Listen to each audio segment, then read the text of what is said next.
Presidenti më i mbrojtur në botë. Do t'ju tregoj se si duket siguria e presidentit më të mbrojtur. Pa shaka, kjo do t'ju lër pa fjalë. Në këtë video do të shihni pse kushton miliona dollar për të mbrojtur krerët e shteteve nga robotët vrasës e turprojat më të armatosura që keni parë ndonjëherë dhe gjithçka midis tyre. Deri te presidenti më i varfër në botë, José Mujica i Uruguayit, në nivelin 1.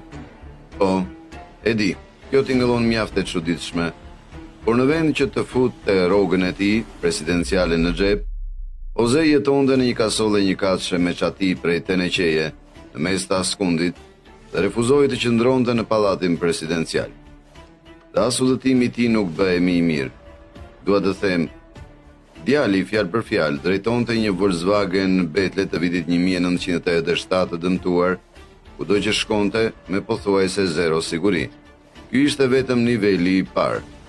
Në çdo nivel shtesë, siguria bëhet edhe më e fortë, duke përfunduar me presidentin më të mbrojtur në planet, niveli 10.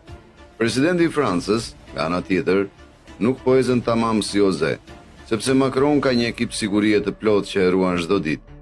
Autokolona, truproja, bicikleta, ky djali ka të gjitha.